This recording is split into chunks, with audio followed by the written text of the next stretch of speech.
J'ai vu, je le vois encore, pardon, à 83 ans, comme quoi on ne guérit jamais d'Auschwitz. Voilà.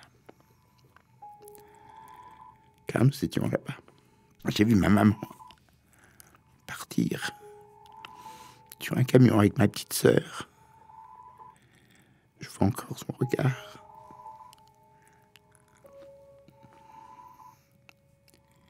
Et puis je tenais la main de mon père quand on a été séparés par un grand coup venant de dos.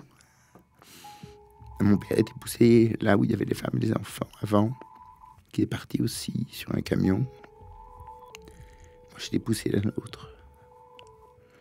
Nous sommes arrivés d'un seul coup et la porte s'est ouverte très, très violemment. J'entends encore, j'entends le bruit de ce que je pense être des masses, des grosses masses, qui de l'extérieur faisaient sauter je ne sais pas quoi, qui permettait d'ouvrir la porte.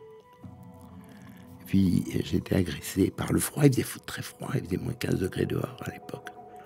C'était au mois de décembre quand même, le 10 décembre. Et puis j'ai été agressé par les coups, par les cris. Imaginez que là, alors que dans ce train, je n'entendais que mon père, ma mère qui essayaient de nous amuser, ma petite sœur et moi, comme ils pouvaient, les pauvres chéris. Et il y avait des mamans qui pleuraient, bien sûr, qu'elles ne pouvaient pas donner à manger à leurs enfants, c'est horrible. Et d'un seul coup, on a été agressé par des cris d'une langue que je ne connaissais pas. Et il a fallu sortir des wagons très vite. Pour les enfants, ma petite sœur et moi, c'est pas un problème. Pour les autres, ça l'était. Et tout s'est passé très vite. Il s'est passé quelque chose de curieux d'abord. Nous étions parqués sur ce quai-là, et il y avait beaucoup de brouillard. Vous savez, c'est drôle, la nature fait parfois des choses étonnantes. Et ce brouillard cachait le début et la fin du train. Et j'avais l'impression que ce brouillard que perçaient très difficilement les gros phares qui étaient là sur le quai, les gros lampadaires très hauts, j'avais l'impression que ce brouillard cachait au monde ce qui allait se passer. J'ai appris que du côté où nous étions un peu plus de 300 sur un train qui comportait 1000 personnes.